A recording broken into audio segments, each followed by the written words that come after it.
recently propelled into the spotlight through discussions of critical race theory. Anti-white hatred has a long history in second-wave feminism. In this video, I offer an outline of how white feminists came to accept second-class status within the movement they created.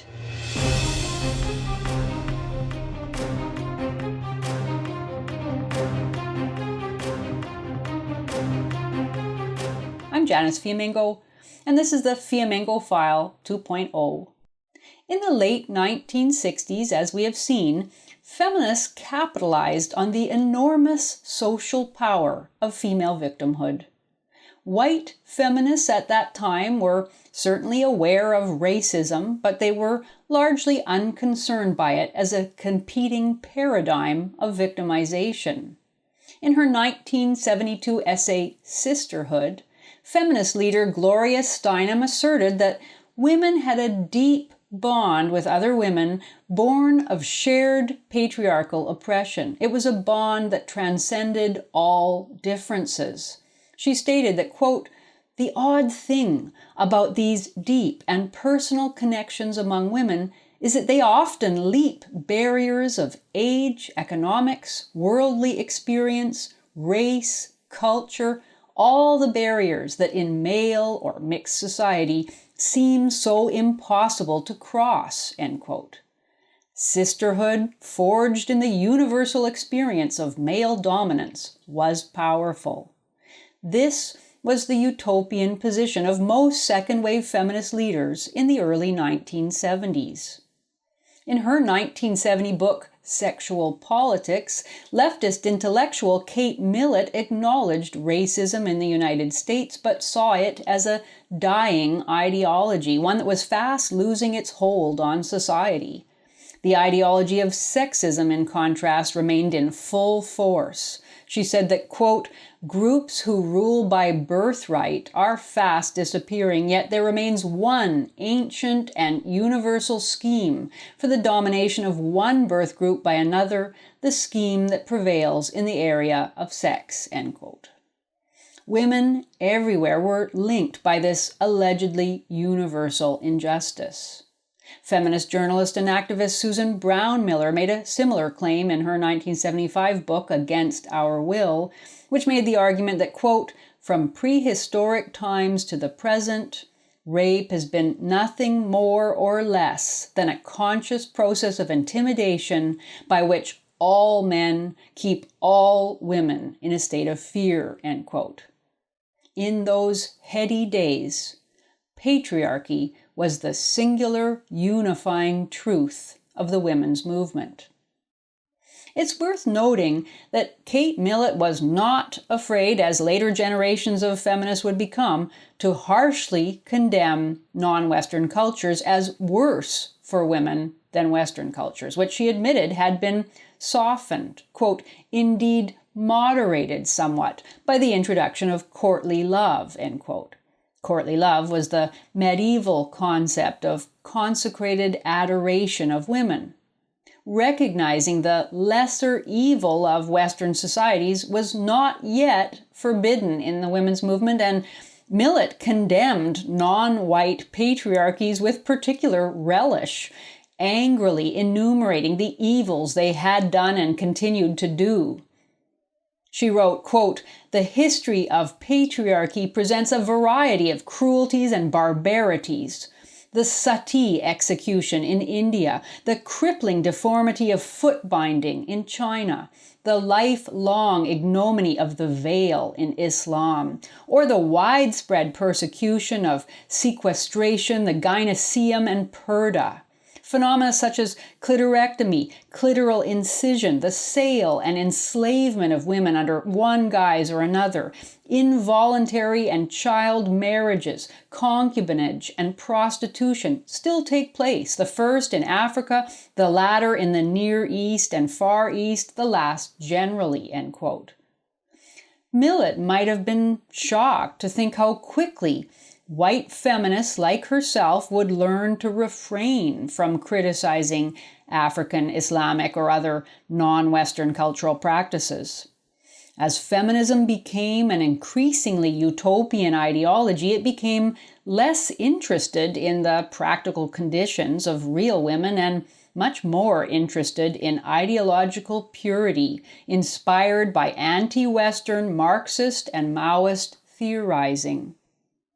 And white feminists soon showed themselves willing to sell out the truth as well as other women in exchange for ideological orthodoxy.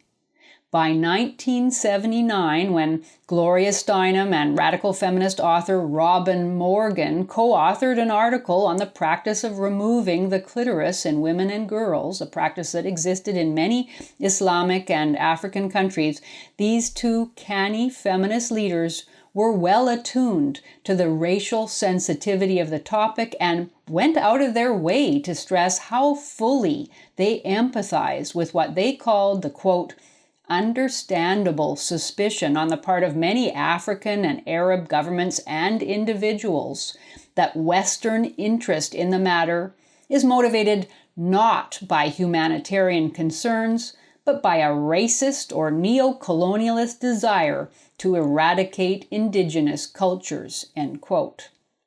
Steinem and Morgan were quick to accept that previous Western concern over clitorectomy must have been racist or neo-colonialist. Why? Because a Kenyan leader had said it was.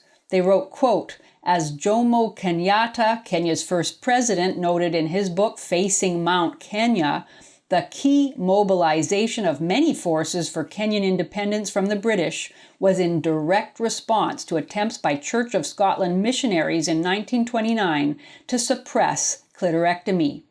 Patriarchal authorities, whether tribal or imperial, have always considered as central to their freedom and power the right to define what is done with their women, end quote.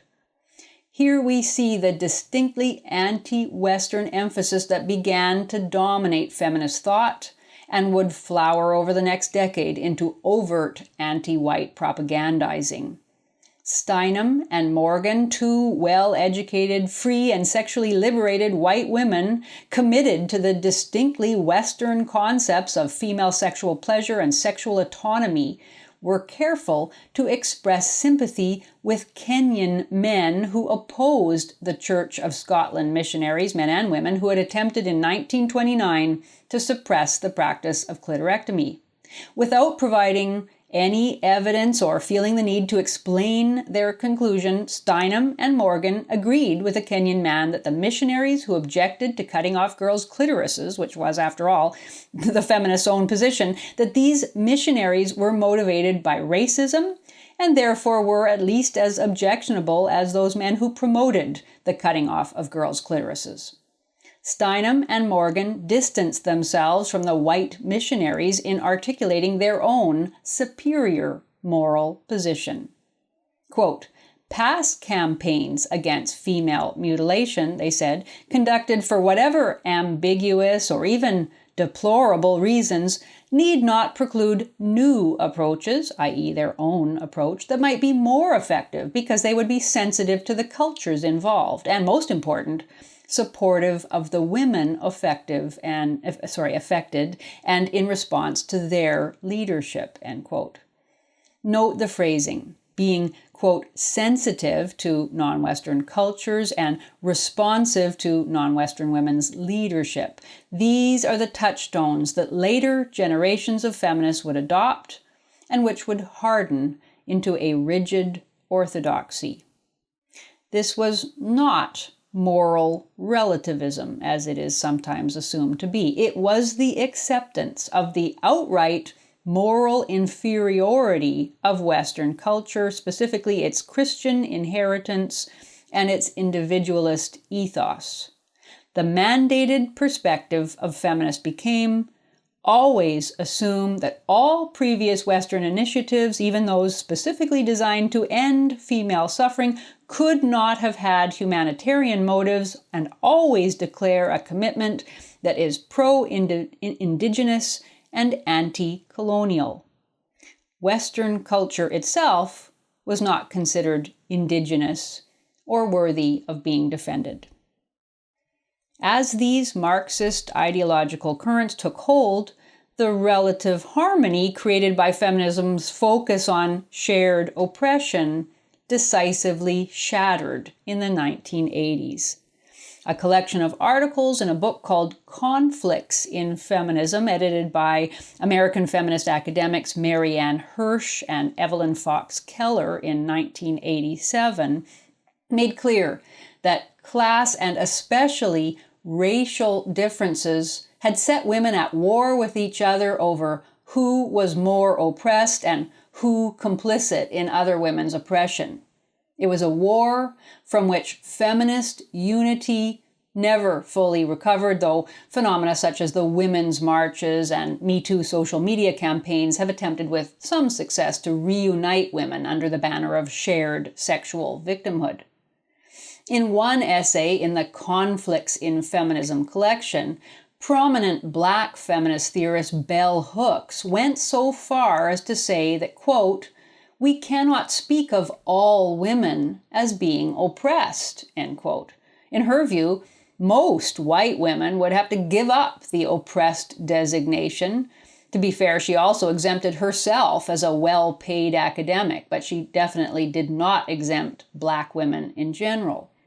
The white co-author of the essay, Mary Childers, tentatively agreed with Hooks, stressing that, quote, "an exclusive focus on male-female conflict serves as a distraction from other kinds of conflict," end quote, precisely that between white and Black women. The women's rights struggle had in 20 short years become a multifaceted tribal war amongst different categories of women vying for superior status. For many white women, being told that they weren't oppressed and being charged with racial oppressiveness was a devastating allegation that denied their prized identities as valiant victims. But because it employed the same oppressor-oppressed binary that was at the heart of their theory of patriarchal oppression, it couldn't be rejected without imperiling the logic of feminism itself. So if white privilege was structurally parallel to male privilege, then how could white women maintain their virtuous victimhood? As it turned out, they could do so only by pledging to fight a reformulated enemy, specifically white supremacist heteropatriarchy. The moral imperative of this fight was made clear by feminist sociologist Peggy McIntosh in her much reprinted 1988 essay entitled White Privilege: Unpacking the Invisible Knapsack, in which she urged women to prove themselves more conscientious than men about what began around this time to be called systemic oppression. McIntosh, a professor of women's studies, claimed that while very few men were, quote, truly distressed about systemic unearned male advantage, end quote, white feminists owed it to their movement and themselves to be, quote, outraged about unearned race advantage, end quote. This was the true beginning of feminist agony over having white skin. Along similar lines, Bell Hooks assured white women that they could avoid the worst of their guilt as oppressors if they committed to joining with Black women in resisting white male power. Quote, "Naming yourself as privileged," she said, "is not to name yourself as oppressive or dominating because we have choices as to how we exercise privilege," end quote. White women accepted Hooks' offer, eagerly confessing their white privilege, blaming white men, and committing, a la McIntosh, to dismantling so-called systemic white advantage through various acts of reparation. In the process, white women were forced to relinquish significant interpretive power to non-white women, and even sometimes to non-white men. Because white privilege was said to be a system of unearned advantages that whites were taught not to see, and that not seeing it was actually the evidence of the privilege, then committing to anti-racism meant accepting without question nearly any claim of racism made by a person of color. To deny a claim would be to reveal oneself as insufficiently aware and or insufficiently morally sensitive. To retain moral purity, white women surrendered to women of color the near absolute right to define the racial meaning of their own actions, a right still not in their control today. And not surprisingly, charges of race and other forms of privilege came thick and fast in the next decade. In response to an influential 1993 essay on intersectionality by Kimberly Crenshaw called Beyond Racism and Misogyny, the leveling of charges of privilege became a near endless contest of one-upmanship that white women were bound to lose in an endless competition to claim the, quote, lived experience, in Crenshaw's words, quote, at the bottom of multiple hierarchies, end quote. The race to the bottom, where one's understanding was allegedly clearest and one's right to speak greatest, triggered an avalanche of claims of wounding and of verbal violence. During the 1990s, white feminists were also taken to task for favoring Western societies in their accounts of world patriarchy, or in other words, for accepting, as Kate Millett had done, that white men had created freer and better societies, including better for women, than existed in other parts of the world. A number of non-white feminist academics, among them Gloria Anzaldúa, Gayatri Spivak, and Trinity Minha, bristled at their implicit designation as the poor sisters of feminism, pitied in their third world misery. In her book, Looking White People in the Eye, published in 1998, women's studies academic Shireen Razak let white women know that white men were not better than other men in their treatment of women, and that saying so was white supremacist.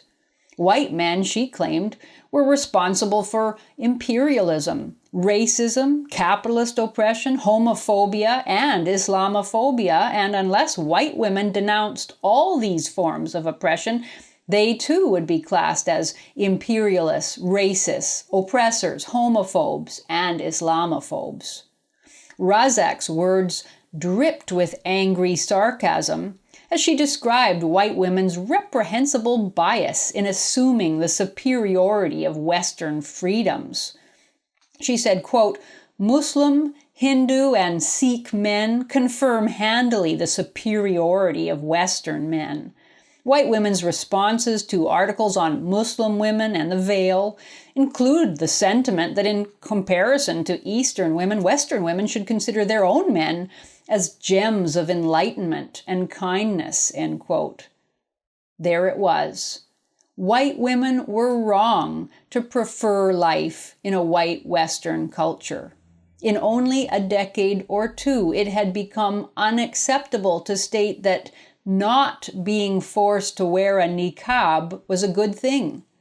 It had become unacceptable to think that a culture that protected widows was more advanced than one that burned them on their husbands' funeral pyres. Welcome to the upside-down world of intersectional feminism. Razak stipulated that all violence against women of color must be understood, quote, within the context of racism and the histories of colonialism and imperialism, end quote. In other words, the violence that women of color experienced in their societies could ultimately be laid at the feet of white men who were its origin. Because white women could not bear to be accused of complicity in colonialism and imperialism, they found themselves willing to agree that it was racist, for example, to speak of honor killing as a problem particular to Islamic cultures. If it gained them the approval of their woman of color masters, they were even willing to agree that white male systems were the ultimate origin of all suffering and injustice. And indeed, that became an article of faith of intersectional feminism. Feminism thus developed an all-encompassing theory of social experience, which, though sometimes inscrutable and self-contradictory in its details, was simple enough in its basic outline for a child to understand. Victims were better than non-victims, and white men were worse than anybody else. Victim ideology came to infiltrate and co-opt all competing social movements, including even atheism, evangelical Christianity, and animal rights. So powerful was the ideology's moral charge that some non-white and gay men seized the opportunity to escape the oppressor designation in exchange for victim status. Though all men remained vulnerable to feminist accusation, some men could establish a partial exemption by emphasizing their marginalized characteristics. Interestingly enough, social class, the one remaining vector of real privilege in North American society, has largely fallen away from most discussion, allowing fantastically wealthy people in the universities, the entertainment industry, politics, and the media to reap the enormous benefits of their alleged victimhood while disavowing their obvious advantages over the destitute, the despairing, the discardable, the homeless, the suicides, the falsely accused, the wrongfully imprisoned, and all the dispossessed, most of whom are men of all races, including many white men. White feminists sold these men out because performing their own moral righteousness was more important to them than truth. Some white women, when confronted with their alleged privilege in anti-racist struggle sessions, break down in tears, but we've even learned to be suspicious of such evidence of shame, penitence, or empathy. Robin DiAngelo, in her book about white supremacism, has scornfully repudiated such tears as, quote, one of the more pernicious enactments of white fragility, self-indulgent, narcissistic, and ineffective. Now the same women who used to say they would bathe in male tears are told that their own are worthy of contempt. The attack on white womanhood doesn't represent a turning of the tides against feminism, alas. It merely points to the absurd and irrational, vicious volatility of all designations of virtuous victimhood. There will always be more self-proclaimed victims to replace white women, other skilled accusers to milk public outrage. We will not escape feminism's social pathology until we recognize that a movement based on collective resentment will always require more targets for vilification.